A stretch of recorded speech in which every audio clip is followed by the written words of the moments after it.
Les agradezco muchísimo por la puntualidad para conectarse en la capacitación del día de hoy. Muchas gracias por separar este espacio. Me alegra mucho ver tantas personas que están interesadas en los procesos de selección. Esta es una capacitación que ya habíamos orientado en el mes de abril, la hicimos en 2 sesiones, pero esa fue la primera capacitación que ofertamos de este ciclo y en ese momento pues muchas personas no alcanzaron a pues conocer sobre la capacitación, no lograron conectarse y tampoco tenían posibilidad de ver la grabación porque esa primera capacitación pues no teníamos acceso a esta herramienta que tenemos hoy. Entonces la idea pues es generar un espacio de discusión donde repliquemos esa información, pero también logremos nutrirla a partir de las observaciones, los comentarios, los temas de interés que resultaron en la anterior. Eh, Mi nombre es Gerardo Calderón Lemus. Los voy a estar entonces acompañando en esta discusión, en este conversatorio durante la próxima hora y cuarto. Eh, yo lo primero que quiero pues hacer como claridad es que la información que les voy a suministrar durante esta capacitación, pues debe ser comparada y validada con el anexo técnico de la convocatoria a la cual ustedes van a aspirar. Eso es importante tenerlo en cuenta porque muchas personas desean concursar, participar en los procesos de selección, pero no se toman el trabajo de hacer la primer tarea. Y la primera tarea es leer el anexo técnico, porque el anexo guarda las reglas de juego de este proceso de selección. Entonces, si bien digamos que el contenido de un anexo técnico a otro es muy similar, cada uno puede tener particularidades que son importantes tenerlas en cuenta en el proceso. Les pongo un ejemplo. Eh, en un anexo técnico A se dijo que se recibirían o se darían puntos a los certificados de educación informal que se hubieran expedido durante los últimos 10 años. Pero resulta que por allá salió en otra convocatoria, en otro anexo, que se iban solo a dar puntaje a los que se hubieran expedido en los últimos 5 años. Y adicionalmente a eso, que ese certificado, esas áreas o temas que se hubieran desarrollado fueran afines a las funciones del empleo. Entonces, sí hay particularidades, sí hay diferencias entre cada una de las convocatorias y para eso es importante que podamos leer el anexo técnico. Entonces yo voy aquí a dar algunas claves, algunas ideas, pero esto no reemplaza la lectura que debemos hacer de esos anexos técnicos. ¿Listo? Esta es la agenda que vamos a desarrollar. Bueno, quería pedirles que me confirmaran si están viendo las diapositivas que estoy compartiendo.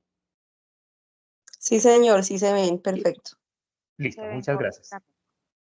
Entonces, esta es la agenda que vamos a desarrollar. Vamos a hablar de las etapas del proceso de selección, de la duración de un proceso de selección, de unas recomendaciones para el registro de la hoja de vida o la actualización de la hoja de vida.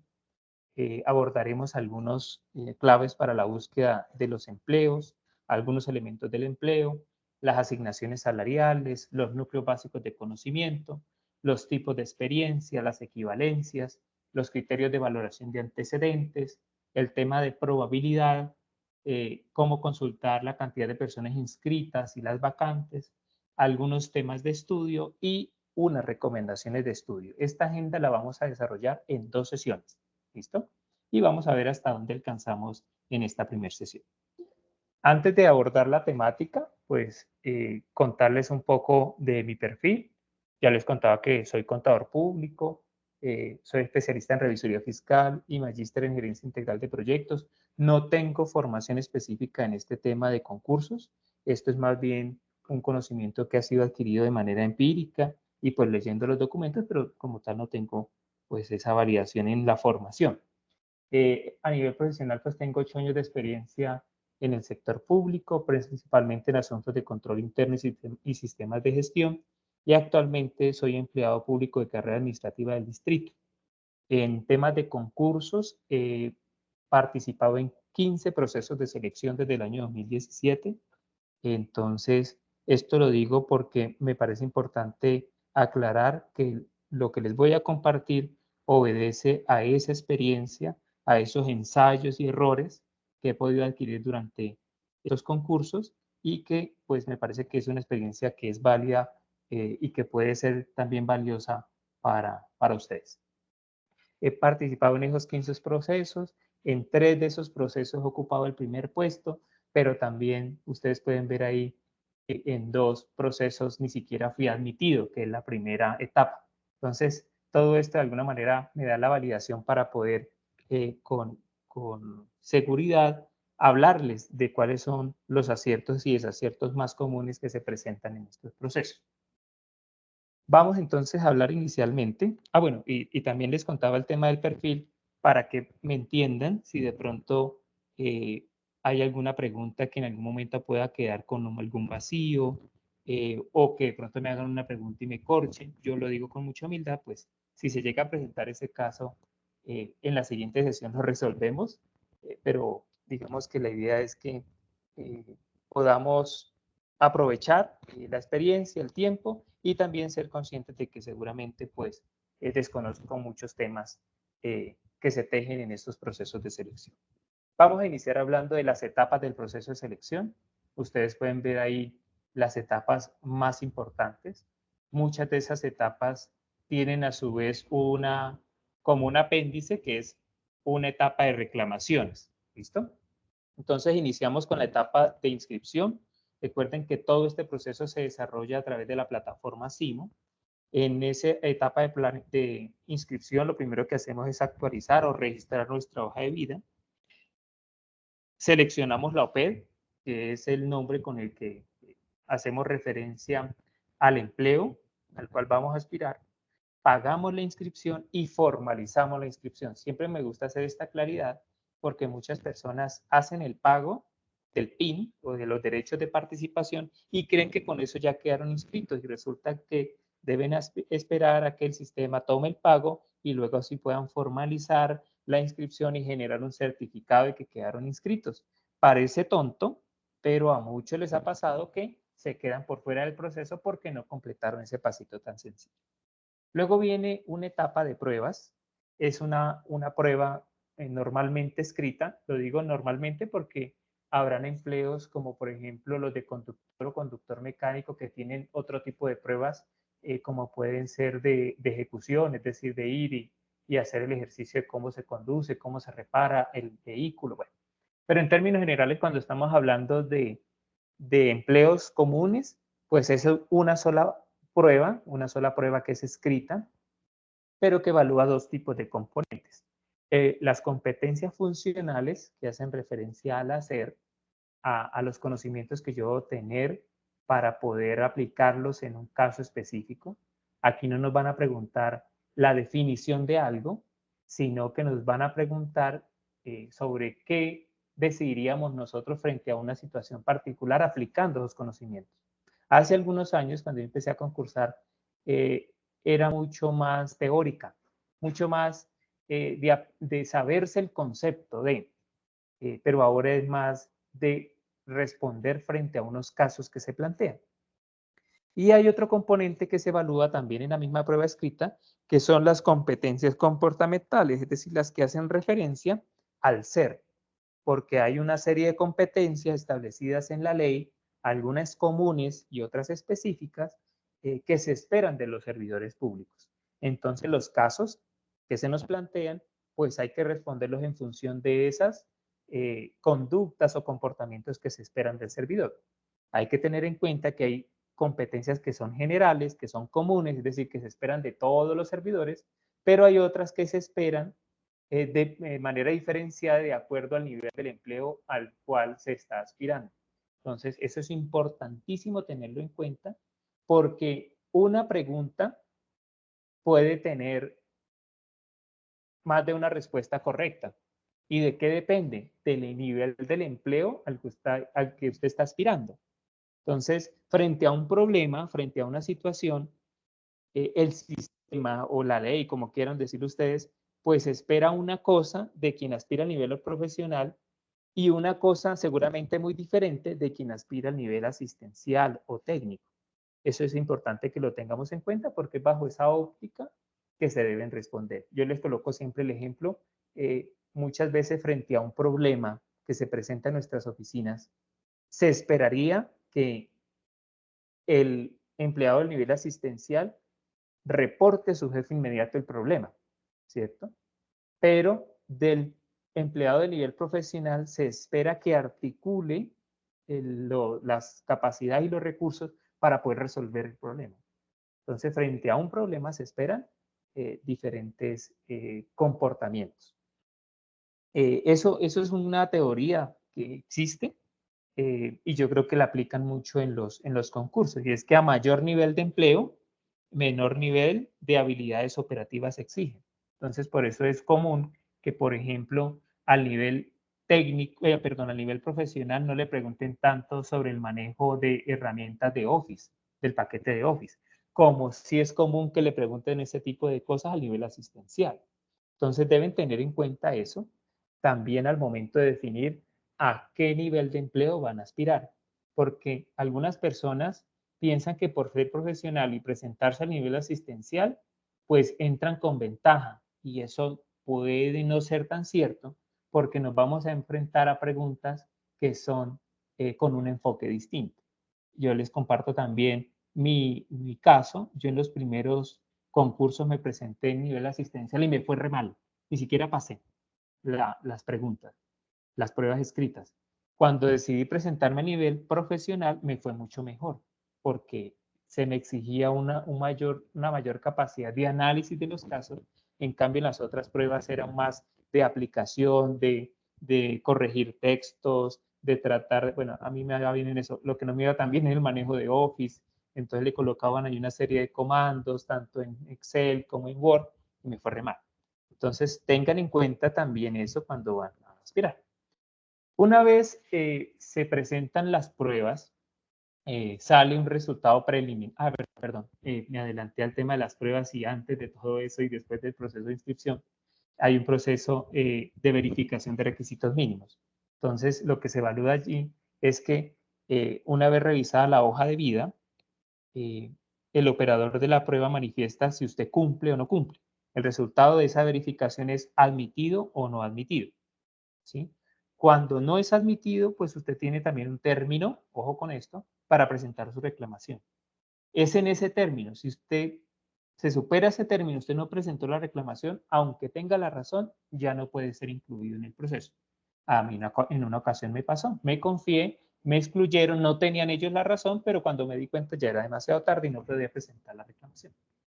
Una vez se hace el estudio de esas reclamaciones, pues sale ya la respuesta a las reclamaciones y un listado definitivo de los admitidos y los no admitidos. ¿Listo? Con esos que fueron admitidos es que se llaman las pruebas y se hace el proceso que les comentaba. ¿Listo? También hay un resultado preliminar de las pruebas. A mí me parece supremamente importante que todos, ojalá en todas las convocatorias que nos presentemos reclamación a las pruebas. Y que aparte de eso, dentro de la reclamación solicitemos el acceso al material de las pruebas. Esto es importante porque vamos a tener acceso al cuadernillo de preguntas, a una copia de las respuestas que diligenciamos cuando presentamos la prueba y la hoja de respuestas correctas. Esto nos va a permitir identificar pues en qué preguntas cometimos errores, seguramente validar cuál era el enfoque correcto en las preguntas que más dudamos, identificar temas de estudio para los empleos a los cuales vamos a aspirar más adelante. Bueno, eso nos puede ayudar muchísimo para futuras convocatorias. ¿Listo? Entonces, siempre recomendable solicitar el acceso a pruebas. Eso se cita también un domingo, normalmente, pues sí, un domingo.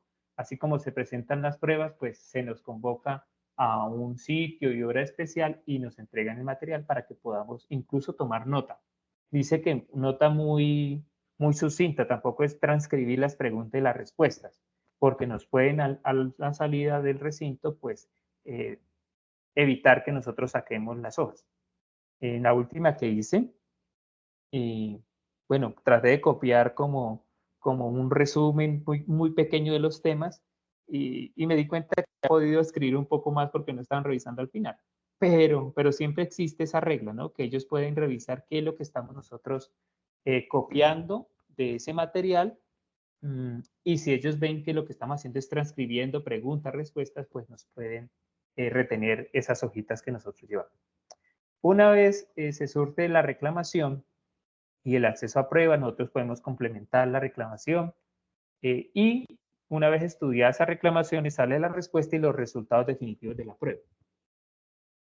Una vez surtida esta etapa, viene la valoración de antecedentes. La valoración de antecedentes lo que busca es puntuar o calificar la formación y la experiencia adicional a la requerida para el empleo. Esto es importante que lo tengamos en cuenta.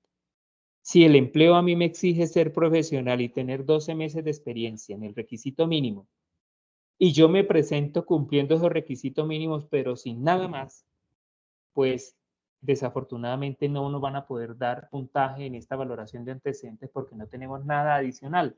No tenemos un posgrado adicional, no tenemos una educación informal adicional, eh, una, un certificado pues, de educación para el trabajo, nada de eso, entonces no nos van a poder dar puntaje.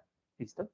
Entonces, hay que tener en cuenta eso, que cuando hablamos de la valoración de antecedentes, lo que se busca es dar puntaje a esa formación y experiencia adicional. Una vez salen los resultados preliminares, también hay oportunidad de presentar reclamación y una vez se resuelvan esas reclamaciones, salen los resultados definitivos. Cuando se presentan los resultados definitivos, se da oportunidad a la publicación de las listas. ¿Y la lista qué es? Es un acto administrativo, una resolución donde se establece el orden de mérito para proveer el empleo. La persona que está en primer lugar, si la lista cobra firmeza, pues tiene el derecho a que se lo nombre en primer lugar en ese empleo. ¿Listo? Entonces, una vez se publican las listas, esas listas tienen 5 días como de espera. Y durante esos 5 días se pueden presentar solicitudes de exclusión. Es decir, normalmente o la Comisión Nacional de Servicio Civil o la Comisión de Personal de la entidad que ofertó el empleo, pues puede invocar una de las 7 causales creo que existen para poder solicitar que a esa persona que ocupa el primer lugar, segundo, tercero, cuarto, sea retirado de la lista. Eso es lo que se conoce como solicitud de exclusión. Entonces, cuando se presenta es la solicitud de exclusión, la lista no tiene firmeza, es decir, no cobra, no se puede ejecutar, no cobra valor hasta que no se resuelva esa solicitud de exclusión. Si pasados esos 5 días hábiles no se presentó solicitud de exclusión, queda en firme esa lista. Y a partir de que queda en firme, la entidad que ofertó el empleo tiene 10 días para hacer el nombramiento. A partir de ese nombramiento que se lo comunica a la persona que está en primer lugar, por ejemplo, esa persona tiene 10 días para aceptar el empleo.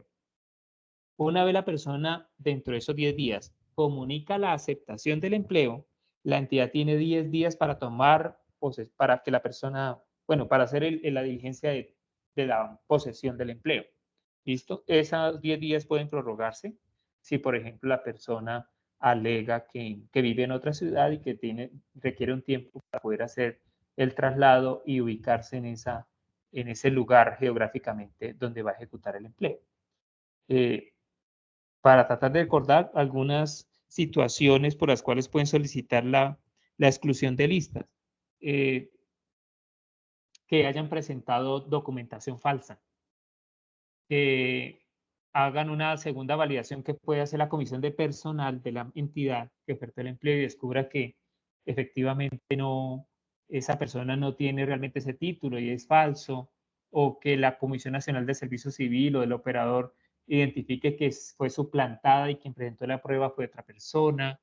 Incluso la más común es que la comisión de personal de la entidad, después de desarrollarse todo el proceso, considere que esa persona que ocupa ese lugar de mérito no cumple con la experiencia profesional o experiencia laboral relacionada. Es decir, que las actividades que ha ejecutado en el pasado no se relacionan con las funciones del empleo al cual aspira.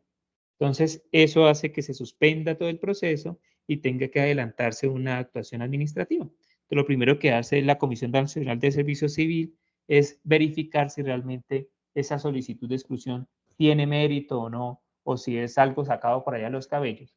Si no tiene mérito, de una vez la archiva y cobra firmeza la lista. Y si tiene mérito, pues ya involucra también a la persona interesada, a quien estaba ocupando ese lugar en la lista, para que se defienda, diga, no, mire, sí me parece, no me parece, y después sí tomar una decisión. He visto casos en los que, por ejemplo, en el primer análisis de una vez se archiva esa solicitud y se resuelve en unos 6 meses, como he visto casos en los que sí se encuentra méritos y al final se resuelve después de 2 años. Entonces, esto, ¿por qué lo digo? Porque es importante que cuando vayamos a escoger el empleo, si nos genera duda que no cumplimos con el requisito de la experiencia relacionada, es mejor no postularnos al empleo. Porque si nos genera duda, seguramente les podrá generar duda a otra persona dentro de la comisión de personal y esto puede hacer que se nos dilate el proceso. Entonces, al final puede ser que usted sí tenga la razón, pero tiene que esperar 2 años para demostrar que tiene la razón. Yo pienso que ahí es la decisión más inteligente, es solo aplicar al empleo al que estamos totalmente seguros que cumplimos. Preguntas hasta ahí. ¿Qué preguntas hay?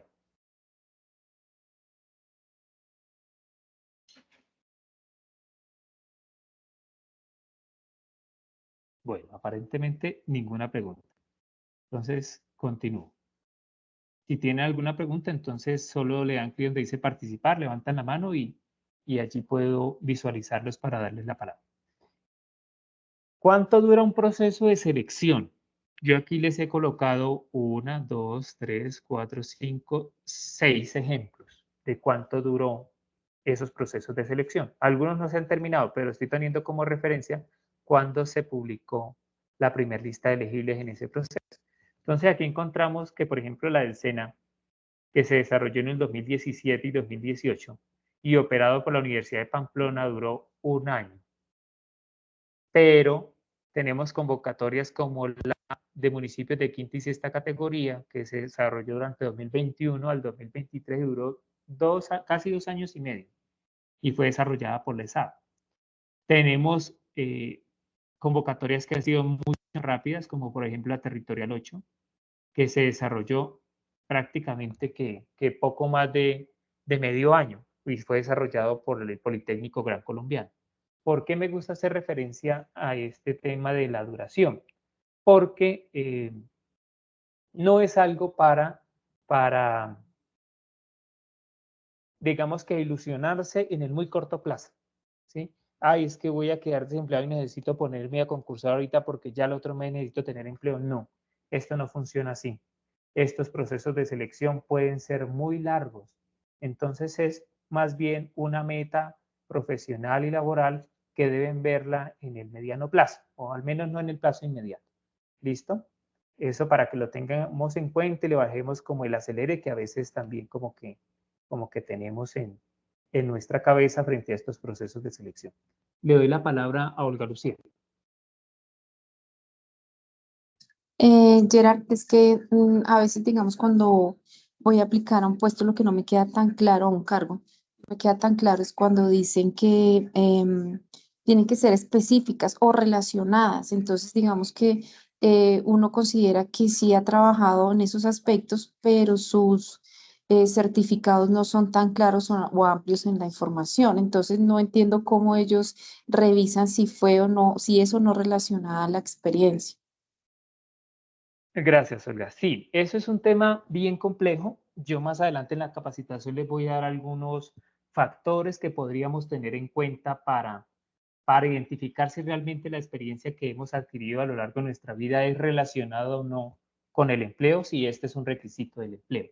Pero no hay una respuesta de blanco y negro o, un instrumento que nos diga, no, si respondemos estas 3, 4 preguntas y el resultado es tal, entonces sí cumple. No hay una herramienta que sea, voy a decirlo, tan objetiva y siempre estará sujeta a la opinión o la subjetividad de quien realiza la evaluación. Entonces, vamos No, más Gerard, adelante a abordar. es más enfocada cuando están haciendo valoración de documentos, de los documentos que uno adjunta. Entonces, cuando yo voy a aplicar alguna, entonces dice, no, se requiere tanto tiempo de experiencia o experiencia relacionada o experiencia normal. Entonces uno dice, a veces dudo en la experiencia relacionada. ¿Cómo justifica quien evalúa mis documentos que sí está relacionada o no?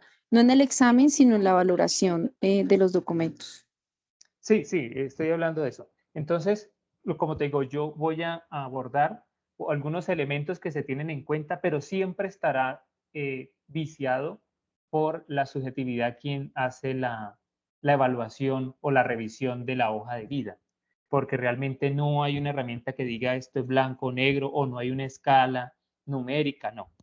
Hay unos elementos, los vamos a revisar más adelante, pero no es eh, en función de tener una claridad totalmente cierta del tema.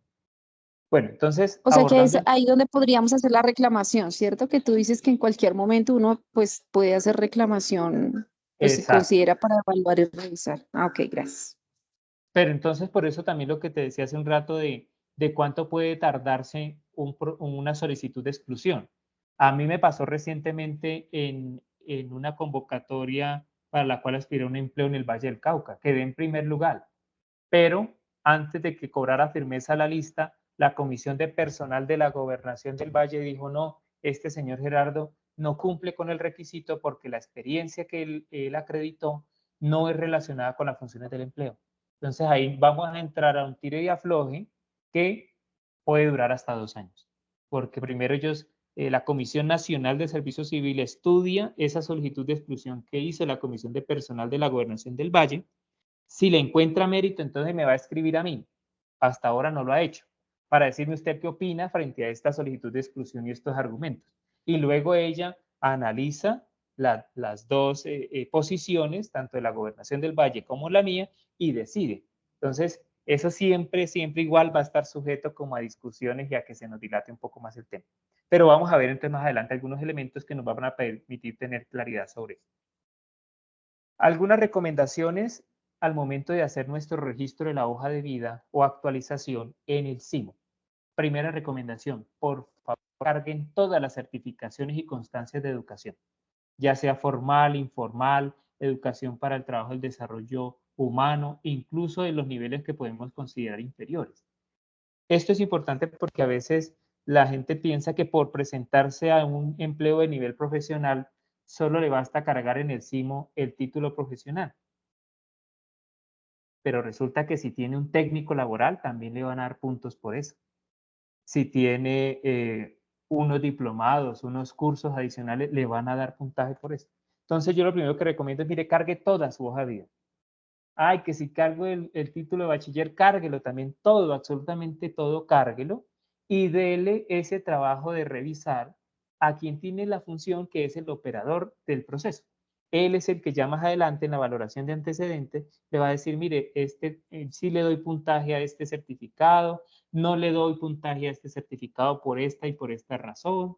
Entonces, no nos limitemos nosotros mismos frente a las oportunidades de obtener puntajes. Ellos, que son los que conocen las reglas, pues nos pueden dar una primera opinión. No, a nosotros no nos van a excluir por el hecho de cargar un certificado para el cual no se le da puntaje. No, sencillamente no nos dan. Pero la primera recomendación es cargar todos los soportes. Segunda recomendación, cargar certificaciones de experiencia con funciones u obligaciones ejecutadas. Normalmente, eh, ¿cómo se dice? Los empleos exigen experiencia relacionada y la manera de comparar si es relacionada o no con las funciones del empleo al cual vamos a aspirar es revisando cada una de esas obligaciones y funciones desarrolladas en el pasado. Entonces deben constar en los certificados. No basta que el certificado diga qué título o cuál era el nombre del empleo, cuándo ingresó y cuándo salió. Es necesario, para efectos de validar si es relacionado o no, que estén discriminadas en el certificado. ¿Listo? Por aquí hay alguien que quiere hacer una pregunta. Adelante, Diana Marcela. Vale, muchísimas gracias y muy buenas noches. Pues mm, quería como poner, digamos, de presente una situación que estoy viviendo ahora mismo. Yo me presenté, yo trabajo para la Aeronáutica Civil y me presenté también para Nación 6. Desafortunadamente, la entidad cometió el error de no colocarle fecha de expedición a mi certificación laboral y pues ya te podrás imaginar, digamos, como en la bomba de tiempo que estoy tanto emocionalmente como en el desgaste y al advertírselo a la entidad, pues dijeron, seguramente tú no eres la única que está en esa situación. Hicieron un barrido de las mil y punta de certificaciones laborales que expidieron y estamos un listado. Pues que les pedí yo, pues obviamente les pedí yo, pues que eso no era un error mío. Yo no tengo la competencia y tengo la función asignada de la Dirección de Gestión Humana, quien es dueña del proceso y quien sabe cómo tiene que sacar las certificaciones laborales. Hicieron digamos, un alcance a la comisión con el listado de las personas y pidieron que se validaran que por un error de X de internet y eso, que en el momento de cargar eso que pasó, bueno, en fin, dieron toda una justificación, digamos, como técnica de lo que había sucedido, pero entonces yo les dije a ellos cuáles son las consecuencias, porque pues claramente para mí es el primer concurso, vamos para para la verificación de requisitos mínimos y yo no sé cómo me vaya a evaluar a mí la universidad y yo no sé si sea el momento de hacerse o cómo lo tome la comisión. Le dije que por favor también le hiciera un alcance para Nación 6, teniendo en cuenta que pues dicha situación también me afectaba a ese proceso y la entidad no lo quiso hacer. Dijo, a mí eso, básicamente me dijo, eso no es mi problema, yo soy dueña del proceso de la Aeronáutica Civil, pero no de Nación 6. Y no quiso hacer el alcance, entonces a mí me tocó escribirle, hacerle un derecho de petición a la comisión con todo esto que le estoy contando, pero a la final del ejercicio no tengo ni idea qué va a pasar conmigo, porque a hoy, pues la comisión todavía está dentro de los tiempos para contestarme qué va a pasar con esa certificación laboral. Entonces quisiera preguntarte, tú alguna vez, pues por lo que te escucho, que has tenido como tanta experiencia y te has presentado a tantos, no sé si has escuchado algo similar, un tema como tan desafortunado que me pasó a mí, como para yo saber a qué atenerme o qué puedo hacer, o si en la etapa de reclamación con esa justificación o si la comisión me lo valga ahorita. No sé si tú de pronto tengas algo como una luz que pudieras compartirme en este momento. Gracias. Bueno, Diana Marcela, pues sí, muy desafortunada la situación.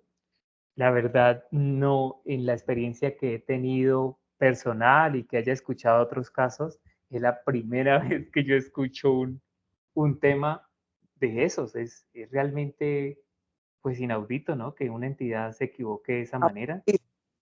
Absurdísimo. Uno no entiende que le pase a uno esto. Realmente, de verdad, o sea, no te imaginas lo No, cargada y lo claro. con el tema, está súper mal. Y son dos procesos y uno dice, yo debería estar estudiando, ¿sabes? Yo no debería estar en estos desgastes porque no es una responsabilidad mía, así me siento. Bueno, habrá que esperar qué respuesta te dan. Yo sí te recomendaría eh, asesorarte de un abogado administrativo. Yo he visto, digamos que en otras, no convocatorias de la comisión, sino convocatorias aparte, que se excluye a las personas por errores de forma, ¿no? Que no firmó el formulario, que no accedió a tal cosa, que no aportó tal otra, pero que son cuestiones que pueden ser subsanables. Esperemos a ver qué respuesta te dan y habrá que consultar a un abogado administrativo a ver qué luz puede darte él desde el punto de vista jurídico, porque habrán, digamos que antecedentes, seguramente no en concursos de la comisión, pero sí de otros procesos, incluso hasta de lo contractual, que pueden de alguna manera replicarse en cuanto a los argumentos que allí son esbozados para poder revertir una decisión, ¿sí? Y un ejemplo muy puntual, hace poco en una convocatoria para la selección de un decano en una universidad, vi que habían excluido a una señora porque no firmó el formulario, aportó todos los documentos y no firmó. Entonces la universidad la excluyó, la señora interpuso una tutela, se la negaron en primera instancia, pero la ganó en segunda instancia, porque sí hay desarrollos del Consejo de Estado en relación a requisitos de forma. Entonces, ¿cómo es posible que la comisión de entrada diga no? Pues en el anexo técnico están cuáles son las características que debe tener un certificado y usted antes de cargar el documento tuvo que haber validado que cumpliera con los requisitos. Realmente ahí puede pasar cualquier cosa, pues habrá que esperar a ver qué respuesta se da y a partir de allí pues sí ver qué acción se puede desarrollar. Pero sí me gustaría, Diana Marcela, que me mantenga informado a ver qué experiencia también podemos los demás aprender de esto. Bueno, de entrada, ¿no? El solo hecho de que nos compartas eso, pues nos hace como el campanazo para que antes de cargar el certificado validemos que tenga los requisitos que aparecen en el anexo. Seguramente muchas personas presentan el certificado del empleo que están desarrollando actualmente. Ese tipo de certificados, como lo dice Marcela, debe tener fecha de expedición del certificado, porque es la fecha que se va a tener en cuenta, una de las fechas, la otra es la de inicio, para computar o para determinar el tiempo de experiencia que se quiere acreditar con ese certificado. ¿Listo? Entonces, en el caso de Claro, Marcela, pues ella, sí, el que hace la evaluación allá, la validación de antecedente o de verificación de requisitos mínimos, dice, esta señora tiene X cantidad de tiempo de experiencia de acuerdo a este certificado, teniendo como referencia la fecha en la que inició o tomó posesión del empleo y como todavía ejerce el empleo, voy a tomar como referencia la fecha de expedición del certificado. Entonces, pues, por ahora no tenemos ninguna luz que podamos darte, Diana Marcela, pero de pronto sí sirve la alerta para los otros compañeros que van a aspirar para que lo tengan en cuenta. Yo, por ejemplo, nunca le había prestado atención a ese tema. Nunca. Pues porque uno cree que un certificado laboral es algo muy habitual que piden las entidades y que ya tienen un formato y está estandarizado. Y lo último que uno espera es que se equivoquen en eso. Uno le presta atención a que hayan escrito bien el nombre de uno, el cargo, el tiempo, la cédula, eso. Pero la fecha de expedición, realmente yo nunca le había prestado realmente atención a eso. Pero mira, ya es un campanazo que nos das para que lo tengamos en cuenta. sí, es grave. Sí, es una situación muy, muy grave. Bueno, por acá hay otra pregunta, dice me voy a volver un poquito. Bueno, Olga Lucía hacía la pregunta en relación a la experiencia específica. Más adelante vamos a revisar algunos elementos que presenta el Departamento Administrativo de la Función Pública, algunos elementos también que esboza el Consejo de Estado, para tratar de dar luces sobre qué se considera una experiencia específica o relacionada. ¿Listo? Por acá dice, ¿cuándo el proceso de exclusión es efectivo? Bueno, pues hablábamos de unas causales de exclusión que se pueden invocar. Las que recuerdo son el haber sido suplantado en la prueba, haber presentado documentación falsa, que la comisión de personal de la entidad que ofertó el empleo considere que que el aspirante que está en primer lugar realmente no cumple con los requisitos mínimos. Bueno, ahí hay una serie de elementos que se pueden invocar. Estas solicitudes siempre son en primera medida analizadas por la Comisión Nacional de Servicio Civil. Por ejemplo, en la solicitud de exclusión, a mí me aparece, a mí solo en la plataforma, que es diferente al CIMO, donde se publican las listas de elegibles, solo me aparece que dice solicitud de exclusión, pero no me dice por qué.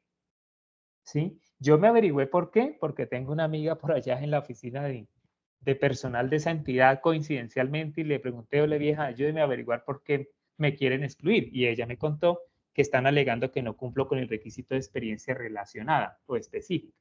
Pero en realidad, pues es un proceso que uno queda también como en suspenso porque le dicen, solicitaron su exclusión, pero no le dicen por qué. Y solo le dicen por qué cuando ya la comisión ha valorado de manera inicial esos argumentos y considera que existe mérito para que usted en cierto término pues responda y dio su opinión y explique por qué sí considera que la experiencia que usted ha adquirido se relaciona con las funciones del empleo al cual está aspirando. Entonces yo creo que ahí resuelvo esa duda. Me dicen por acá, ¿qué validez tiene una reclamación si se compara el mismo cargo pero de entidades diferentes y convocatorias? ¿Y los exámenes o etapas a superar son diferentes para el mismo cargo? Bueno, en un proceso de solicitud de exclusión o de reclamación, nosotros podemos eh, argumentar. Y dentro de esas argumentaciones es muy común que se presenten comparaciones, ¿cierto? Entonces me dicen, oiga, es que usted está presentándose un empleo en el área de presupuesto y usted fue en el área de contabilidad. Entonces, normalmente uno ve en esas respuestas que ellos colocan allí dos columnas, en una columna el empleo que usted ha ejercido y el empleo en la otra columna al cual va a aspirar, y empieza a tratar de hacer relaciones entre las funciones que ha desarrollado y las funciones del empleo, y trata como de generar algunos argumentos en torno a eso, comparando cargos, obviamente, que son de diferentes entidades. Y tiene lógica, porque el Consejo de Estado ha dicho, es que tampoco se le puede pedir a la persona que acredite exactamente las mismas funciones desarrolladas, porque eso significaría que únicamente pueden aspirar al empleo las personas que ya han estado previamente en ese empleo. Entonces, eso lo dice claramente el Consejo de Estado. Entonces, sí se pueden, digamos que hacer referencias a empleos similares de otras entidades, especialmente cuando han sido empleos que hemos ejecutado y en el cual nosotros queremos generar algún tipo de relación para demostrar que sí hay similitud, complementariedad de las funciones. ¿Listo? Dice, los exámenes o etapas a superar son diferentes para el mismo cargo. Normalmente son las mismas, siempre algo la salvedad, salvo los conductores mecánicos y mecánicos, y salvo aquellos empleos para los cuales no se requiere experiencia. Recuerden que hace algunos años se hizo unos cambios normativos en los cuales se dijo que cierta cantidad de empleos o porcentaje de los empleos de planta de una entidad pública no deben requerir experiencia. Eso con el ánimo de incentivar que personas jóvenes o que no han laborado, pues puedan concursar. Ese tipo de empleos, por ejemplo, no tiene valoración de antecedentes, es decir, únicamente verifican que cumplan con los requisitos, y la segunda etapa es la prueba escrita. Y con lo que resultó en la prueba escrita, con eso se estableció el orden de mérito y salió. No hay lugar a dar puntaje adicional por la formación o experiencia que se haya acreditado. ¿Listo? Esas es, digamos que, las dos diferencias. En el tema de aquellos empleos para los cuales no se requiere experiencia, que se omite la valoración de antecedentes o la puntuación de la hoja de vida, y en aquellos empleos que tienen una prueba más de ejecución de una tarea, como el caso de los conductores y conductores mecánicos. Habrán otras convocatorias que tienen una naturaleza especial y ellos tienen unas condiciones especiales. Yo me estoy refiriendo aquí a las, digamos, que pertenecen al sistema general de carrera administrativa, pero hay sistemas especiales de carrera administrativa. Por ejemplo, hay unos que no dependen para nada de la Comisión Nacional del Servicio Civil, como lo pueden ser los concursos para la carrera administrativa de los jueces. Eso no lo lidera ni lo vigila la Comisión Nacional de Servicio Civil. Hay otros que son especiales, que sí los supervisa la Comisión Nacional de Servicio Civil, pero tiene unas reglas diferentes. Por ejemplo, la DIAN. La DIAN ellos les hacen como, aparte de la prueba, esa prueba lo que hace es permitirle a usted ingresar como a un curso, y después de superado ese curso se hace un examen, y con el resultado de ese examen es que se establece el orden de mérito. Por eso les digo que es importantísimo que ustedes se lean el anexo técnico de cada convocatoria a la cual van a aspirar. Les cuento que actualmente ya está publicado el anexo técnico de la convocatoria del Ministerio de Trabajo. Antes de ponernos a chismosear y a mirar empleos, miremos el anexo técnico. ¿Listo? Eso es lo más importante para establecer cuáles son las reglas de juego, y luego sí, con esos criterios técnicos empezar también a tomar decisiones frente a qué empleo me conviene más y cuál me conviene menos. ¿Listo? Entonces, esas etapas, esos exámenes, pues también dependen del tipo de sistema de carrera administrativa que se esté asociando al proceso de selección. ¿Listo? Bueno, creo que por aquí ya no hay más preguntas. La siguiente pregunta ya nos compartió Diana Marcela pues su situación y creo que, por aquí hay una manita levantada. De Idamis. Idamis, Gracias, Gerardo. Buenas noches. buenas noches. Me disculpa la sala por la ignorancia. Tengo una duda referente a lo que tú hablabas de las recomendaciones para tener en cuenta en el momento en que uno sube la hoja de vida al CIMO. Sí, señora. Yo tengo una inquietud, Gerardo. Tú hablabas acerca de los certificados.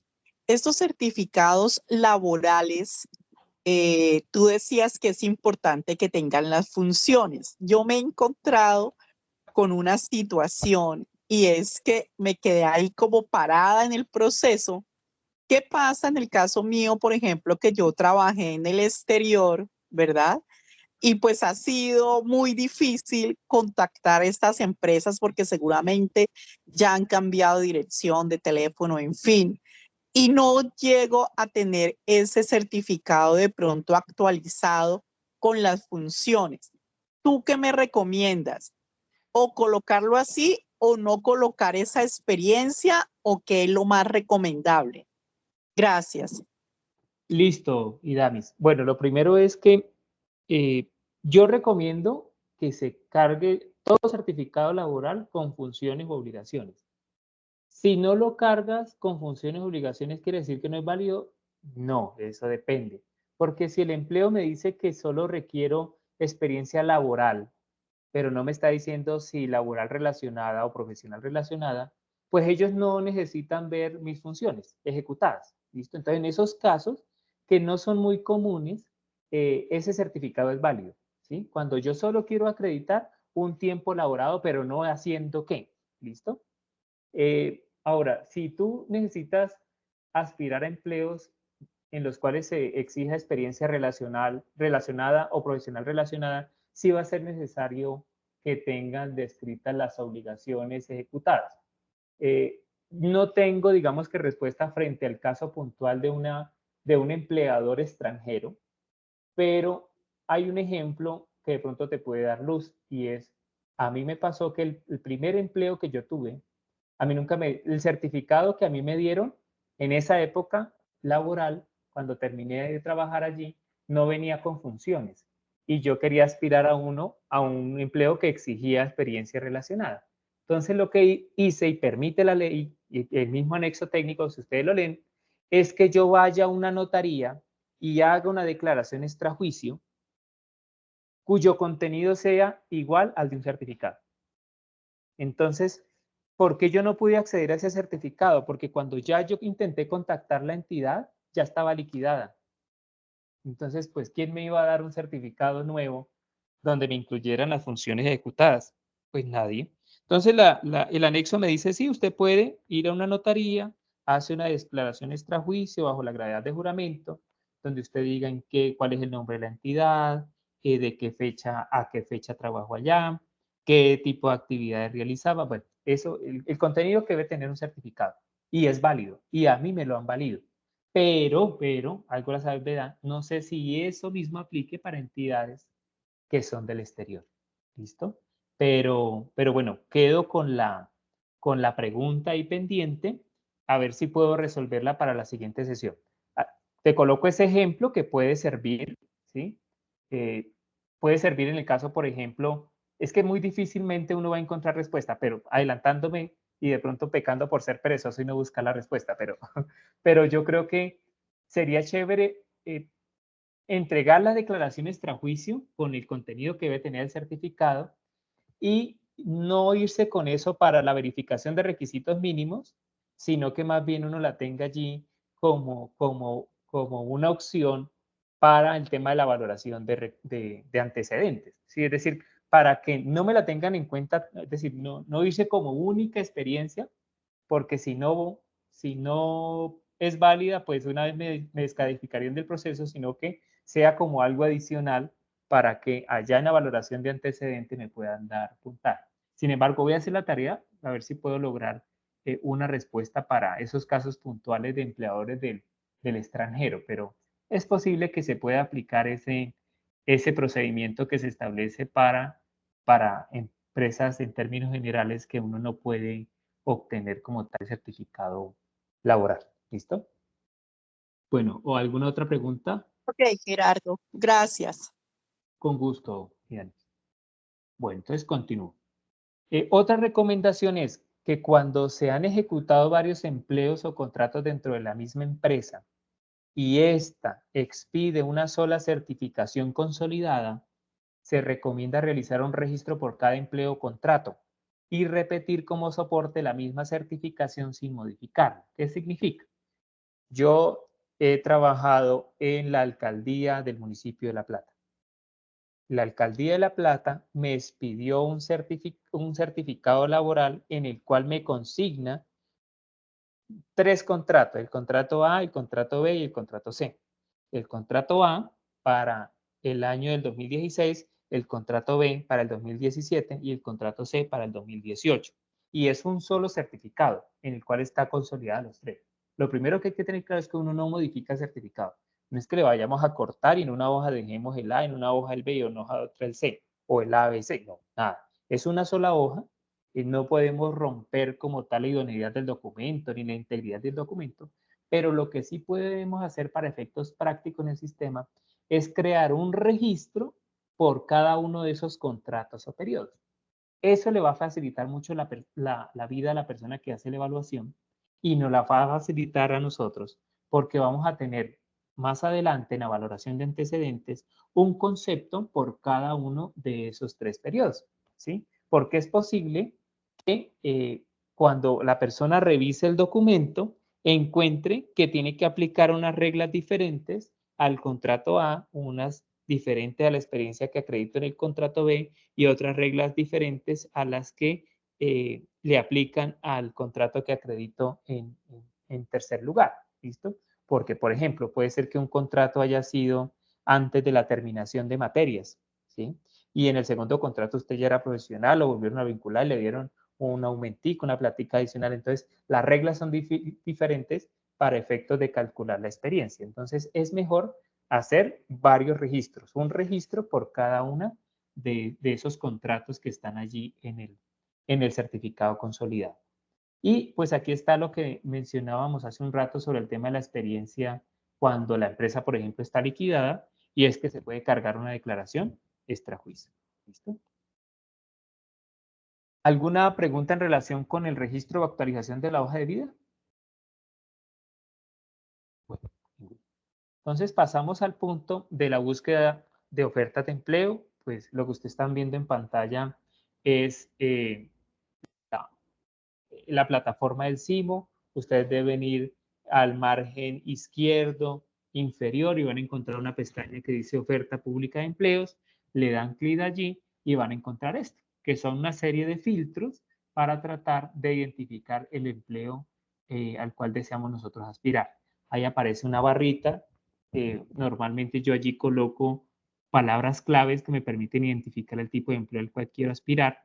Por ejemplo, yo aspiro normalmente a empleos de control interno, entonces la palabra clave para mí es auditoría. Y no escribo toda la palabra, sino una parte como la raíz de la palabra para no afectarla por el tema de tildes. Porque pienso yo, no sé si será eso, que de pronto si uno la coloca con tilde o sin tilde puede afectar en el filtro. Entonces mejor colocar una raíz. Ahora vamos a ver un ejemplo. Identificamos cuál es el proceso de selección al que deseamos aspirar, nos da la posibilidad de filtrar los empleos por un rango salarial, por el tipo de entidad. Tengan en cuenta que algunas entidades se vinculan y lo hacen en un solo proceso, ¿no? En una sola convocatoria. Esto es importante una vez aclararlo. Si se agrupan varias empresas en una sola convocatoria o proceso de selección, yo puedo aspirar solo a uno, no a uno por empresa o por entidad, sino uno por toda la convocatoria. ¿Listo? Nos permite también hacer filtros por departamentos, por ciudades. Aquí hay un ejemplo para identificar las entidades del orden nacional, Nación 6, que nos mencionaba hace un rato la compañera. Aquí coloqué la palabra ambient hasta la T, porque estaba interesado, por ejemplo, en empleos que incluyeran algo ambiental. ¿Listo? ¿Qué es importante tener en cuenta allí? Lo primero es que una entidad puede ofertar el empleo de dos maneras, como un proceso abierto o como un proceso de ascenso. El proceso de ascenso solo es posible que aspiren quienes ya vienen siendo funcionarios de carrera administrativa y trabajan en la misma entidad. ¿Listo? Entonces, por ejemplo, ahora que salga Distrito 6, puede ser que la Secretaría de Integración Social saque un empleo que diga ascenso. Ah, bueno, pues solo van a poder aspirar a esas personas, a ese empleo, personas que ya sean de carrera administrativa y que vengan trabajando en la Secretaría de Integración Social. El proceso abierto es para todos. Estén o no estén trabajando en la entidad, estén desempleados o estén empleados, para todo el que crea que cumple con los requisitos del empleo se pueda postular. Entonces, lo primero que uno hace cuando está buscando un empleo, si no es empleado de carrera y no le interesa en esa misma entidad, es seleccionar a aquellos que dicen proceso de selección abierto. ¿Listo? Porque no van a tener la limitación del otro tipo. Uno mira también la platica, cuánto se va a ganar. Hay que tener muy en cuenta el tema de la vigencia salarial. Aquí, por ejemplo, me están diciendo que esa asignación salarial que aparece en la OPED pertenece a la vigencia 2023. Entonces, a veces es importante tener eso en cuenta para ir a buscar el valor actualizado, ya les digo cómo, y mirar que de pronto nos puede servir como un factor para tomar decisión. Importante también que cuando ustedes estén interesados más profundamente en un empleo, vayan y consulten qué tipo de régimen prestacional y salarial tiene esa entidad. A mí me pasó que cuando llegué a esta entidad, cuando aspiré a esta entidad tenía un sueldo bajito. Y yo dije, bueno, algo es algo, peor es nada. Y me presenté y gané. Para mí fue una sorpresa supremamente agradable cuando me entero que el distrito de Bogotá tiene la prima técnica, ¿sí? Y la prima técnica pues es el 40% adicional al salario mensualmente. Entonces pues a mí se me arregló al menos la sonrisa con esa plática adicional que logré acreditar. Hay unos requisitos adicionales que están establecidos en la norma, pero por ejemplo, Bogotá es, yo creo que el único entidad del orden territorial que tiene la prima técnica, porque la prima técnica es habitual en las entidades del orden nacional. Hay otro error. Yo pensaba que eran todas las entidades del orden nacional, aplicaba lo mismo que como la aplica el distrito de Bogotá. Resulta que me postulé a un empleo del Ministerio de Transporte, lo gané, y pensando que ya había prima técnica, pues la desilusión más grande fue que no la hay, y que comparando ese empleo que me gané con el empleo que tengo actualmente, me ganaría 1 millón de pesos menos. Entonces, finalmente, pues obviamente no lo acepté. Eso es importante también tenerlo en cuenta al momento de escoger el empleo. La aeronáutica, por ejemplo, tenía sueldos bajitos, pero cuando uno se ponía por allá a buscar por internet, a googlear el tema, pues se encontraba que tienen unas primas como cada 3 meses y unas bonificaciones y unas primas que eso hacía que el salario, por ahí alguien le hizo la cuenta y me decía, Gerardo, es como si a uno le pagaran al año 17 o 18 salarios. No, pues genial. Ese tipo de análisis también hay que hacerlos porque pues hay entidades que tienen un régimen especial y que puede de alguna manera, digamos que ayudarnos a incluso motivarnos para efectos de avanzar en el tema de los concursos. Aquí están los elementos del empleo, ya con más detenimiento. Aparece el número de la OPED, que es el número con el que se identifica ese empleo. Aparece la fecha de cierre. Aparece el manual de funciones. Ustedes lo están viendo allí en color, perdón, azulito. Y hay gente que no ingresa. Y resulta que es muy importante lo que aparece en el manual de funciones porque es la información más detallada del empleo. Y allí en el manual de funciones hay un elemento que es importantísimo. Hay algo que se llama como conocimiento básico, es decir, lo que se espera en términos de conocimiento como mínimo de quien vaya a aspirar al empleo. ¿Y eso para qué sirve? Eso sirve para orientar los temas de estudio. Mucha gente dice, ay, ¿y yo qué me pongo a estudiar?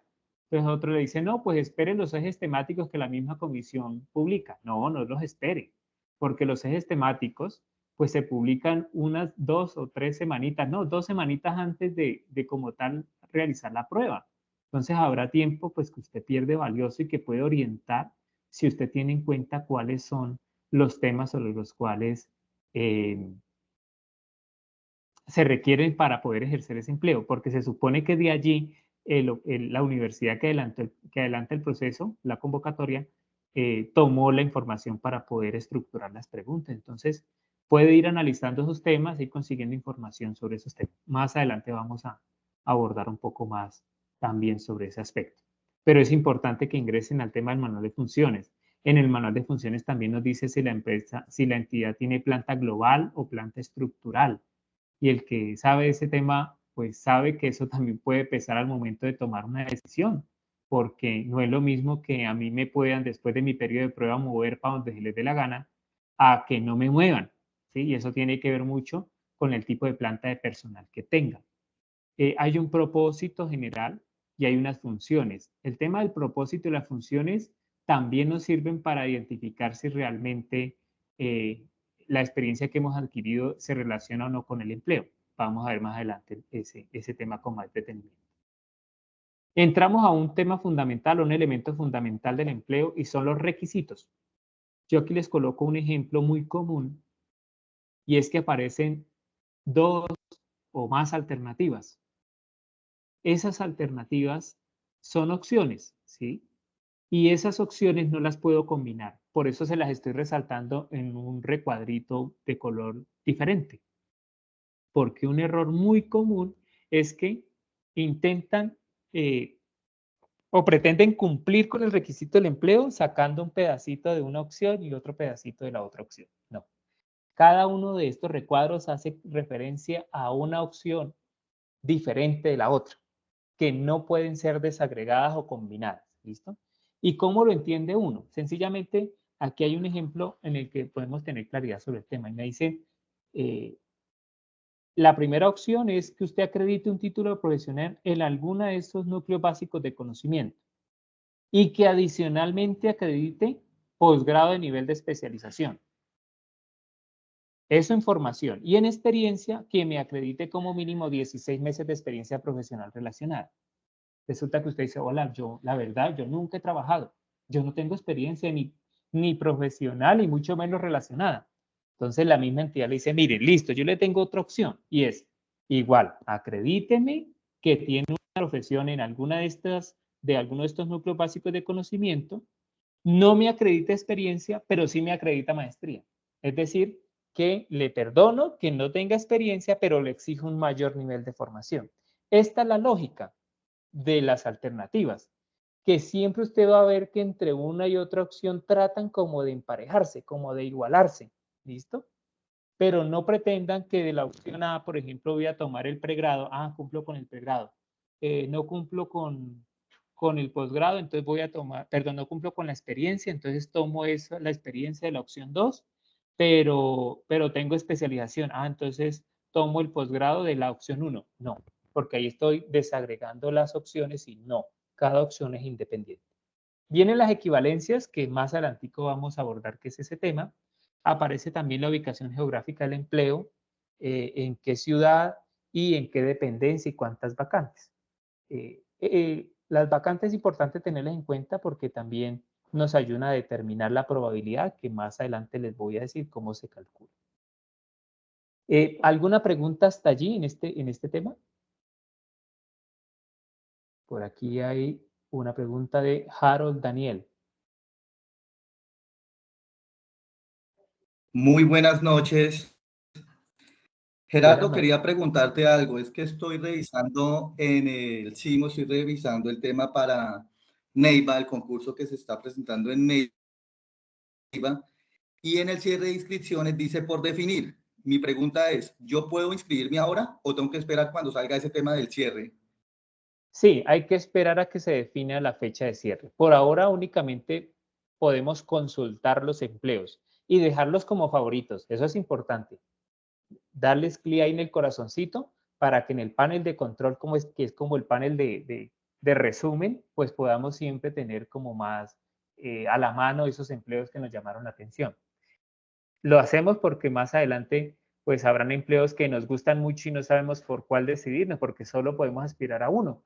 Entonces ya empezamos a incluir elementos adicionales, por ejemplo, cuál tiene mejor salario, cuántas personas se inscribieron a cada uno, porque si se inscribieron menos y hay más vacantes, por ejemplo, podría haber un tema ahí de mayor probabilidad, la cantidad de vacantes, la ciudad donde se está ofertando ese empleo. Bueno, hay una serie de elementos que podrían servirnos, pero por ahora no se puede hacer el pago, sino solamente la consulta. Lo mismo si, por ejemplo, en este momento vamos a consultar los Ok, empleos muchas del gracias. Ministerio de Transporte, de Trabajo, perdón, también está solo para consulta. ¿Cómo dices?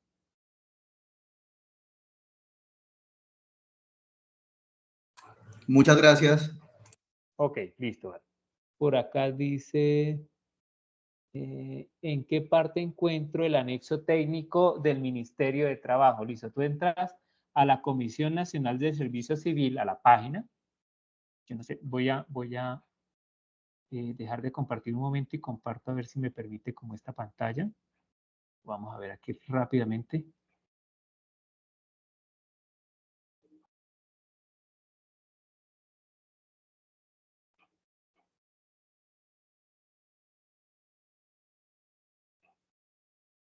Listo. Ahí están viendo la página de la comisión.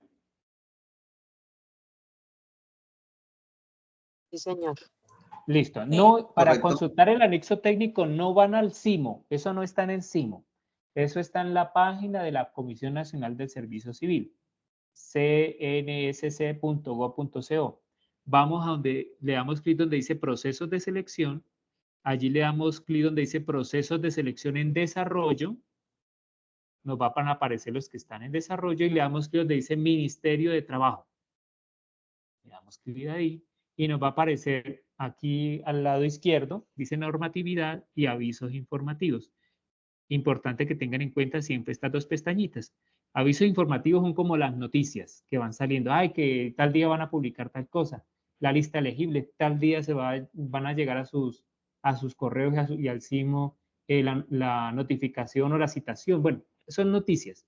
Pero en normatividad, si le damos clic en normatividad, aparecen los acuerdos y los anexos. Ese anexo técnico está en la ventanita que dice anexo, que dice acuerdo y anexo técnico, por el cual se establecen las especificaciones técnicas de las diferentes etapas del proceso de selección, modalidades ascenso y abierto para proveer los empleos en vacancia definitiva pertenecientes al Sistema General de Carrera Administrativa y a la planta de personal del Ministerio de Trabajo. Le damos clic en ver anexo y nos descarga el documento para la. ¿Listo? Entonces creo yo que así se resuelve esa duda que plantearon allí y vuelvo a la presentación.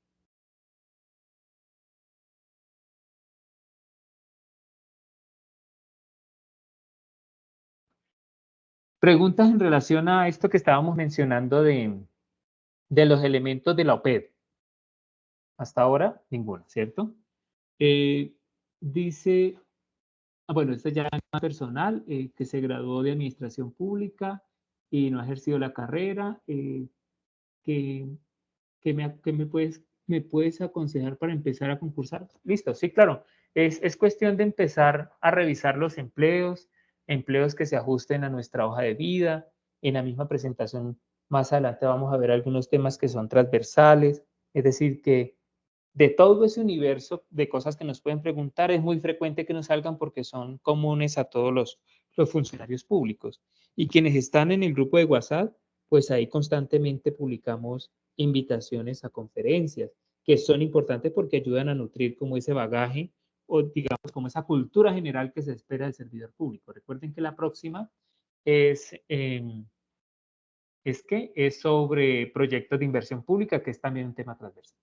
Bueno, a Andrés le resuelvo el tema de la lista de elegibles más adelantico, ya cuando vayamos como acotando en la siguiente sesión para no distraernos, digamos que como en las etapas. Me parece que si pasamos a la última etapa nos podemos perder.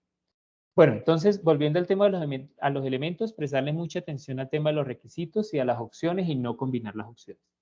Aquí vemos una presentación de cómo buscar la asignación salarial actualizada. Vemos el nivel al cual pertenece el empleo. Recuerden que los empleos públicos se dividen por niveles.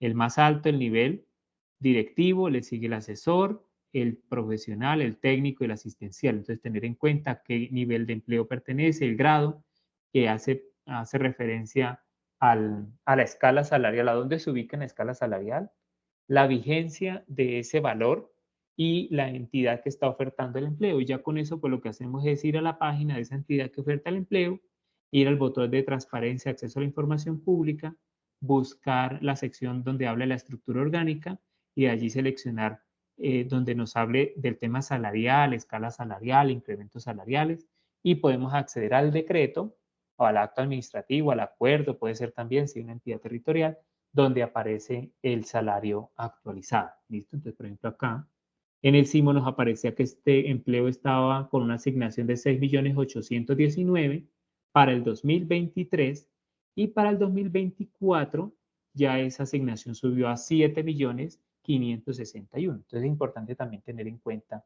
esos valores actualizados.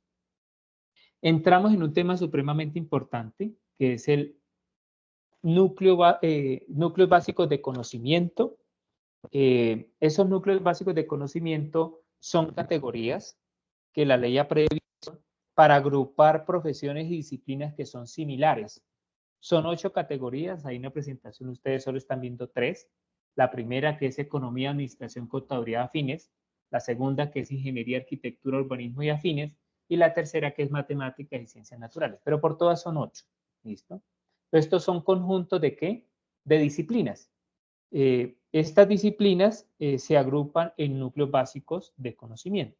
Por ejemplo, en el núcleo básico de conocimiento de administración, ¿qué se les ocurre a ustedes? ¿Qué tipo de profesión pueden estar allí en ese núcleo básico de conocimiento de administración? Administración de empresas, Muy bien, administración de empresas puede caber ahí. ¿Qué otra? administración pública, Administración Administración financiera. pública, financiera, agropecuaria, turística, todas las administraciones. ujú, Les pongo un caso que me sucedió hace poco. ¿Ustedes qué opinan de la licenciatura en educación, en administración educativa? ¿Puede estar ahí?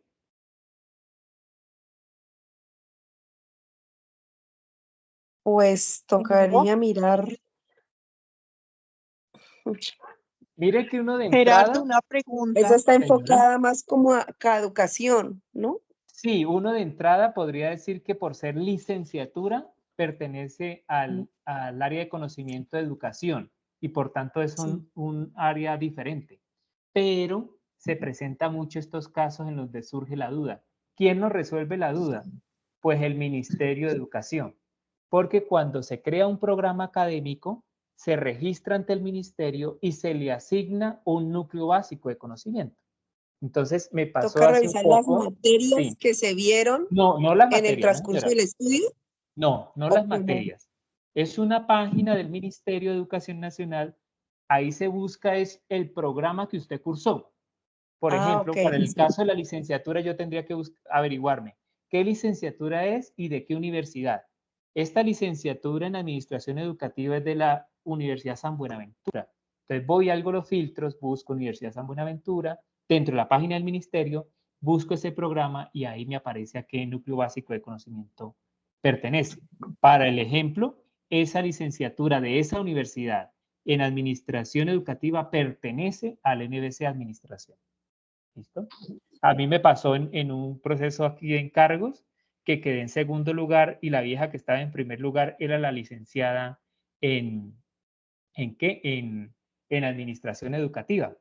Entonces yo dije, no, la voy a bajar porque pues es licenciada, no es administradora de empresas. Y resulta que cuando me respondieron la reclamación me dijeron, no, no señor, buscamos con el código SNIES que tiene el programa y realmente está asociado a administración. ¿Listo? Entonces hay que tenerlo en cuenta porque puede ser también ocasión para equivocarnos cuando vamos a aspirar a un empleo. Por ejemplo, puede ser que a mí el empleo me pida ser licenciado en matemática, o perdón, que sea matemático.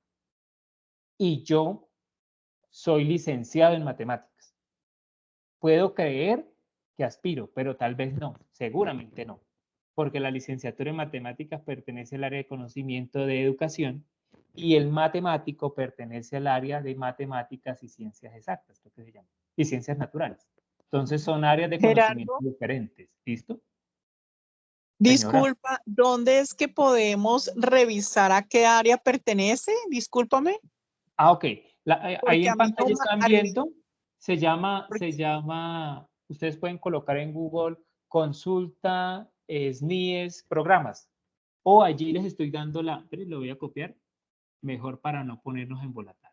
Les voy a comprar el enlace ahí en el chat para que ustedes lo tengan más a la mano. ¿Listo? porque normalmente, Gerardo, yo estuve revisando y me pasa, por lo menos ahora que tú colocaste esa diapositiva, que área del conocimiento, normalmente aparece economía, administración, contaduría y afines. Y yo voy a mirar el núcleo básico y nunca dice administración financiera. Entonces a mí, yo dije, bueno, entonces no califico. Entonces esto para mí es muy importante para poder revisar si administración financiera está dentro de administración o en qué área del Perfecto. conocimiento. Perfecto. Gracias. Allí en el chat te coloqué el enlace para que puedas hacer la consulta. Es importantísimo tener esto en cuenta porque, ¿cómo decirlo?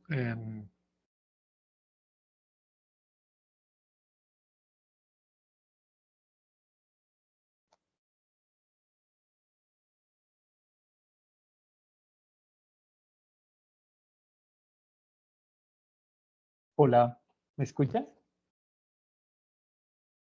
Sí, señor. Sí, Sí, sí te señor. escuchamos. Creo que se cortó allí un poquito. Bueno, les repito, que estaba diciendo que, por ejemplo, el tema de los manuales de funciones deberían hablarse en el mismo lenguaje que se utiliza en estos casos, que es núcleo básico de conocimiento. Uno no tendría que colocar en un requisito de empleo, por ejemplo, administración de empresas, sino administración, porque esa es la unidad que está en el SNIES y pare de contar. Pero si en algún momento ustedes llegan a encontrar que dentro de la OPED piden administrador público, deben cumplir ser administrador público. Es decir, no, ahí ya no le pueden homologar por el administrador financiero, por el administrador no sé qué, no, debe ser administrador público. ¿Listo? Pero si ustedes encuentran en NBC administración solito, le cabe todos los programas que estén creados con código SNIES que estén asociados a ese núcleo básico de conocimiento. ¿Listo? Entonces, si a mí me dice requisito del empleo, NBC administración, entonces puede ser administración turística, administración de empresas, administración hotelera, administración pública, administración financiera, todas las administraciones que ustedes quieran, ¿sí? Pero si me dice administración pública, baila, solo puedo administración pública. No debería ser porque pues todos estos temas de manuales de funciones se han ido ajustando, pero es posible que se encuentren manuales de funciones muy viejitos que no hayan sido actualizados y que se presenten de esa forma. Aunque yo he visto que eso se ha limitado mucho porque la misma comisión antes de lanzar como tal el proceso de selección hace una etapa de planeación con las entidades y le dice, le advierte una vez, oiga, mire que usted tiene ese manual muy viejo y ahora ya no se habla como tal de disciplinas específicas, sino de núcleos básicos de conocimiento. Actualice. ¿Listo? Pero es posible que nos encontremos con esos casos. ¿Alguna pregunta hasta allí? ¿Dónde pueden consultar todas esas áreas de conocimiento y los núcleos básicos de conocimientos? En el decreto único del sector función pública, el 1083, en ese artículo que aparece allí en su presentación. ¿Listo? Seguimos. Este tema es importante, el tema de la experiencia. Vamos a abordarlo y vamos hasta donde alcancemos. ¿Listo? Para no dejar cortada esta idea. Los tipos de experiencia, ¿cuáles son? Ay, perdón, yo me devuelvo antes que yo vi por acá a alguien que había levantado la mano. Está Harold Daniel. No sé si fue que levantaste la mano o quedaste con la manito levantada.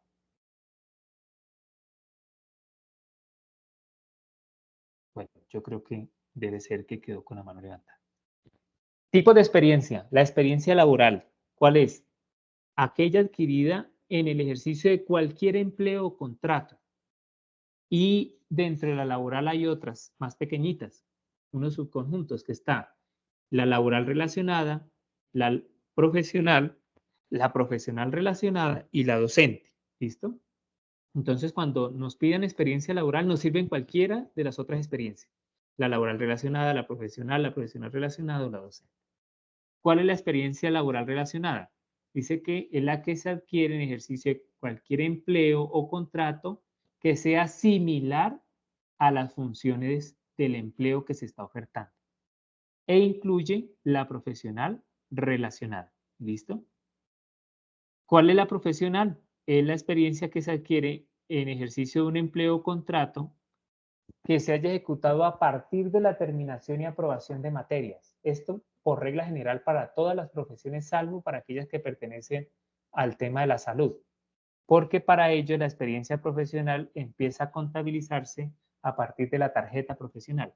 Para el resto, abogados, contadores, todo lo que usted quiera, ingenieros, es a partir de la terminación y aprobación de materias. Hay un requisito allí para poder que nos valgan a partir de esta fecha, y es que en el CIMO no carguemos el diploma, sino un certificado de la universidad donde diga que somos graduados y que las materias de esa carrera las terminamos, las cursamos y aprobamos en tal fecha. Si nosotros no cargamos eso, nos valen en la fecha en la que nos graduamos, en la que nos entregaron el diploma. ¿Listo? Importante tenerlo en cuenta. Dice que la experiencia profesional no se adquiere en ejercicios de empleo de nivel técnico asistencial. Y esto es muy común, porque hay personas que son profesionales, pero han estado toda la vida en empleos asistenciales o técnicos. Que esa experiencia no es experiencia profesional. Entonces, a veces los excluyen porque, pues, obviamente no pueden acreditar el cumplimiento de los requisitos mínimos. La experiencia profesional no se adquiere en la técnica profesional ni en la tecnología, solo cuando usted tiene el título profesional. Y dentro de la profesional está la profesional relacionada. Es una hijita, la profesional relacionada. ¿Cuál es esa profesional relacionada que es la que más nos interesa porque la encontramos mucho? Dice que es la que se adquiere en ejercicios de empleos de nivel profesional, asesor o directivo, o contratos para los cuales se exija ser profesional, que tengan unas obligaciones similares a las funciones del empleo al cual vamos a aspirar. Experiencia también que se haya adquirido una vez se haya terminado y aprobado el plan de estudios, salvo también para las profesiones que pertenecen al área de la salud. ¿Listo? Y la experiencia docente, pues dice que es toda aquella que se genera o que se obtiene en ejercicio de la divulgación de conocimiento y que para empleos donde se exige experiencia docente del nivel profesional, únicamente pues es aquella que se puede adquirir después del título profesional y en entidades, en instituciones de educación superior. Les voy a colocar estos 3 casos, resolvemos esos casos y dejamos hasta ahí la capacitación. ¿Listo?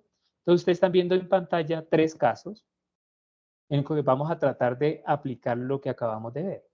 Entonces me dicen que en el primer caso, un señor laboró, una señora laboró en un empleo asistencial del 1 de enero del 2023 hasta el 31 de julio del 2023 y que después laboró en un empleo profesional del 1 de agosto del 2023 al 30 de septiembre del 2023.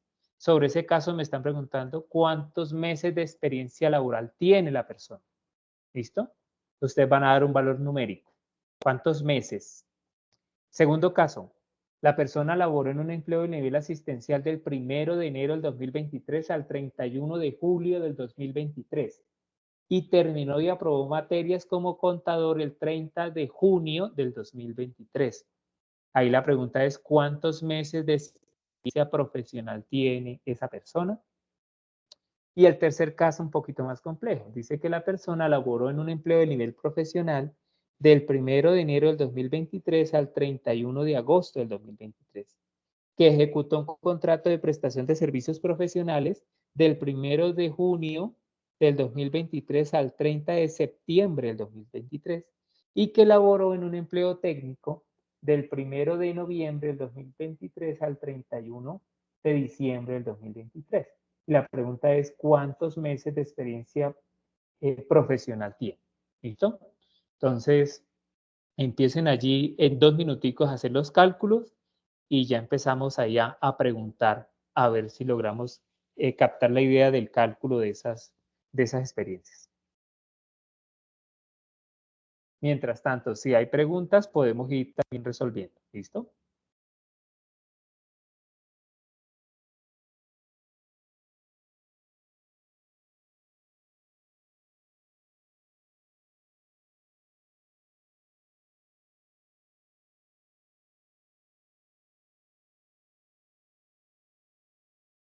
Yo tengo una pregunta, Gerardo. Dime. Cuando, digamos, la persona no cumple con la experiencia laboral, así no sea relacionada, pero pues es profesional, ejemplo, yo.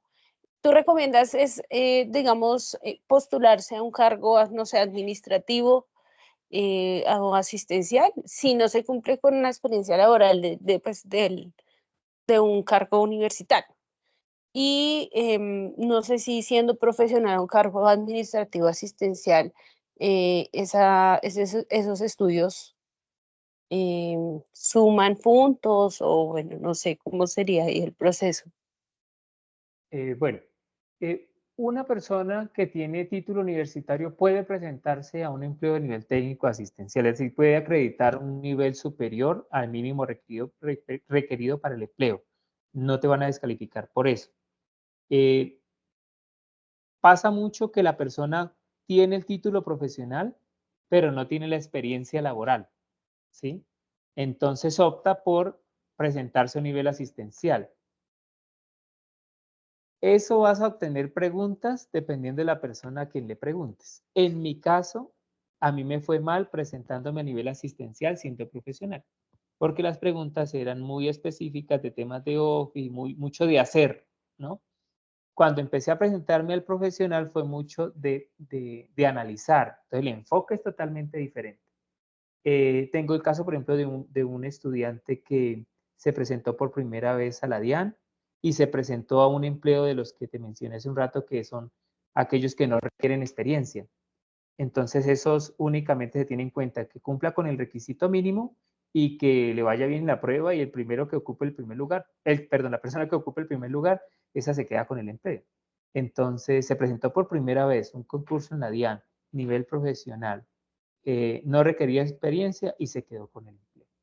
Entonces, pues igual, también conozco personas que les ha ido muy bien en el asistencial siendo profesionales. Eso depende.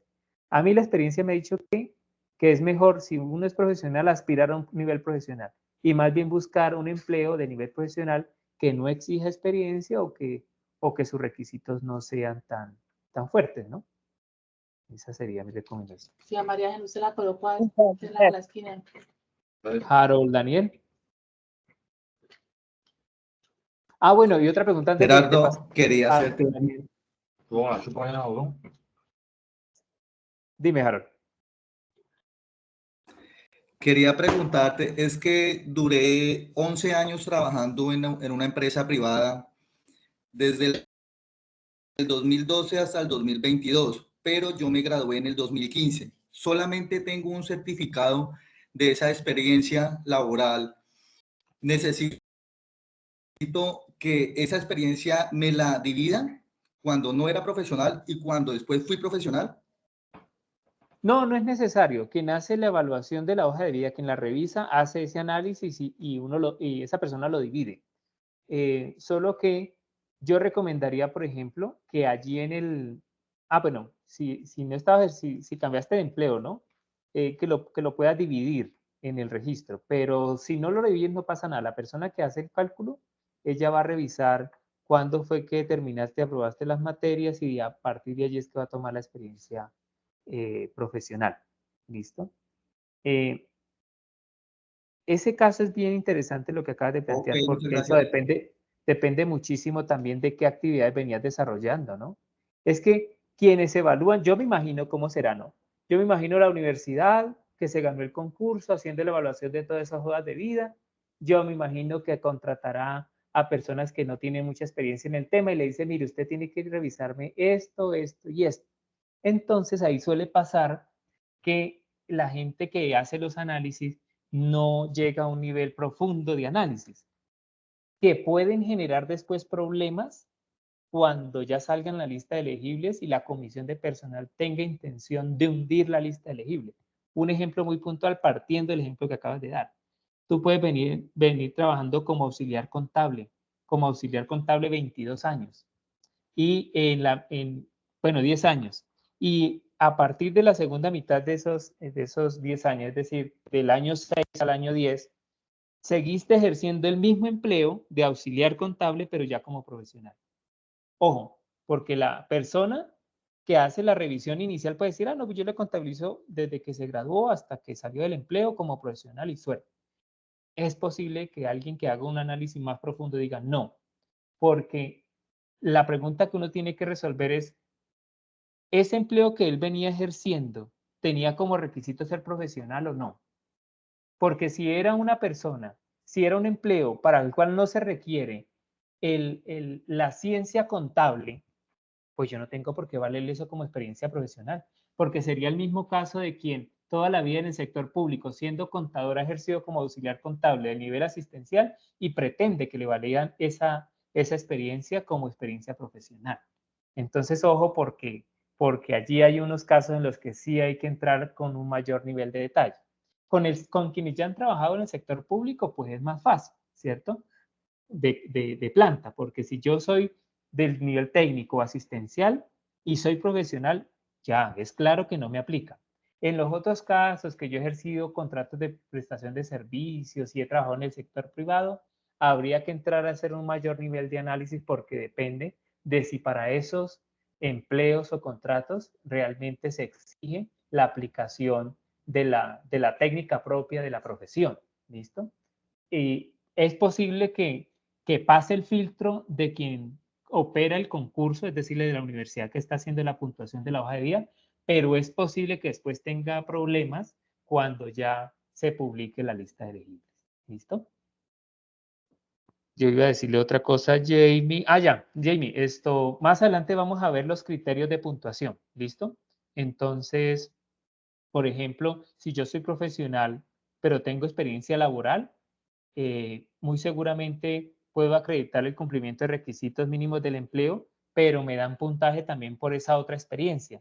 Por ejemplo, el empleo me puede exigir experiencia profesional relacionada y yo cumplo, pero aparte de eso, yo también en mi hoja de vida tengo profesional solita, es decir, no relacionada. A mí también me dan puntaje por eso. Entonces, más adelante vamos a ver las tablas, ya en la siguiente sesión, que se aplican en esos casos, pero por eso yo les decía, carguen todo, carguen todo lo de estudio, lo de formación, que eso en algún momento puede llegar a darles puntaje. Y ustedes más bien les queda más fácil entrar a revisar el concepto que dan ellos de cada uno de los documentos y validar si están de acuerdo o no con lo que ellos han dicho. ¿Listo? Porque si a mí me validan un documento chévere, pues yo para qué voy a ponerme a revisar el anexo. A mí me interesaría de pronto más, si no tengo tiempo, entrar a revisar aquellos documentos que no me valieron, a ver si están aplicando correctamente las reglas definidas en el anexo técnico. Bueno, volviendo al ejemplo entonces. Ana María Castro Valencia, que me aparece aquí. ¿Cuántos meses de experiencia laboral crees que tiene esa persona del caso 1?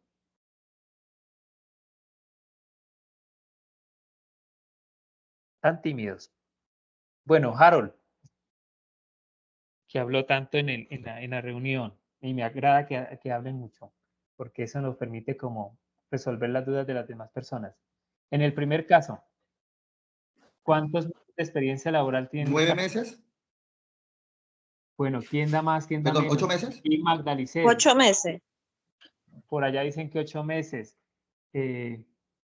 8 meses. Era Sí. 8 meses. 9 meses. 9 meses, bien. 9 meses. 9 meses porque va hasta septiembre. Bueno, ok. En el segundo caso, ahorita resolvemos todo. En el segundo caso, ¿cuántos meses de experiencia Un mes. profesional les dio? Un mes.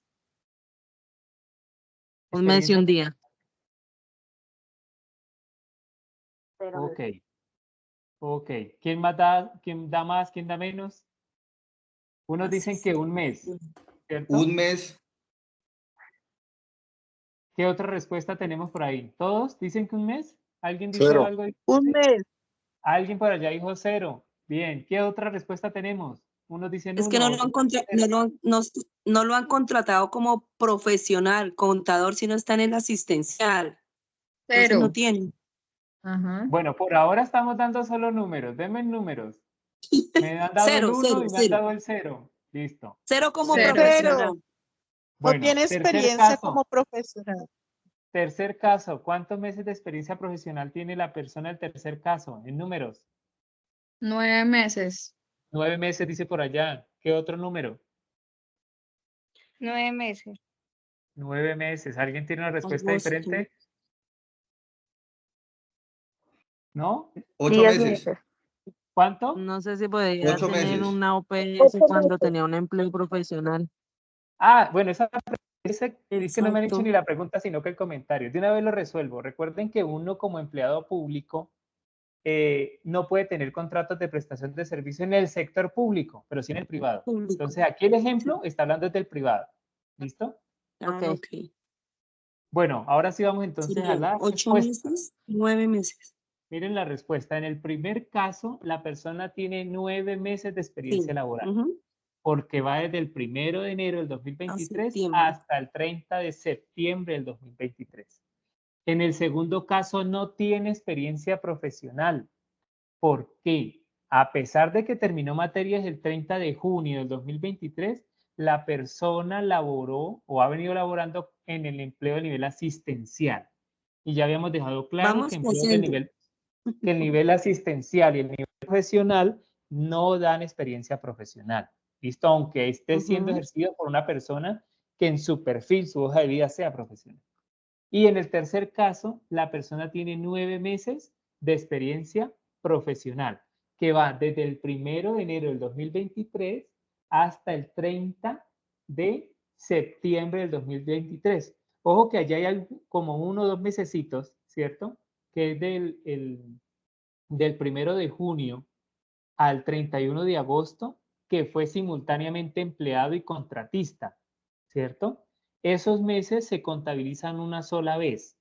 No es que se vayan a sumar los meses.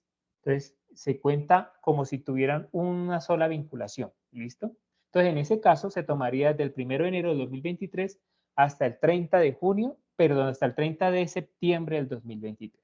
Y esa es la respuesta para esos 3 casos. Voy a mostrarles así rápidamente lo que vamos a ver en la siguiente sesión. Vamos a hablar de la experiencia profesional relacionada o laboral relacionada. Vamos a ver algunos elementos que esboza el Consejo de Estado, otros que esboza la función pública. Vamos a hablar de equivalencias. Vamos a hablar de los criterios de valoración de antecedentes. Les voy a colocar 2 ejemplos, tanto en Nación 6 como en Distrito 5. Vamos a hablar algunas claves al momento de puntuar la experiencia.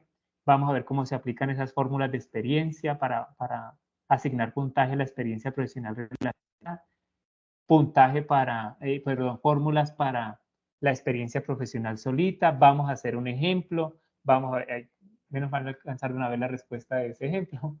Vamos a ver los criterios de valoración de antecedentes de educación, tanto del nivel profesional como del nivel técnico y asistencial, que nos tienen en cuenta, por qué nos dan puntaje.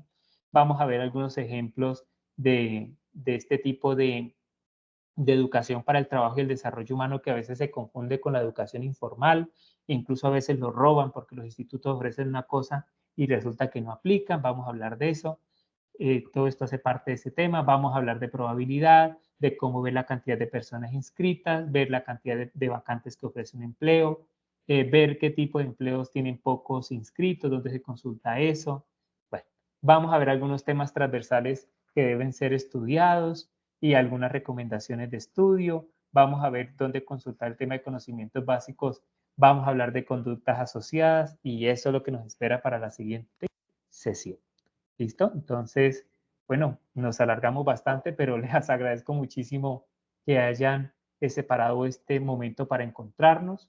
La siguiente sesión es el viernes, también a las 8 de la noche. Entonces, los espero muy puntualitos para conectarnos y poder abordar las temáticas que nos hacen falta. Muchísimas gracias y que tengan una feliz noche. Bueno, muchas Gerardo. gracias. Igualmente. Muchas gracias. Gracias. Muchas gracias.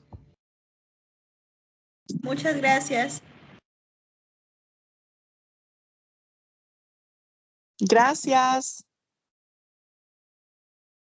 Gracias, buenas noches. Muchas gracias, feliz noche, que descansen. Muchas gracias. Feliz noche.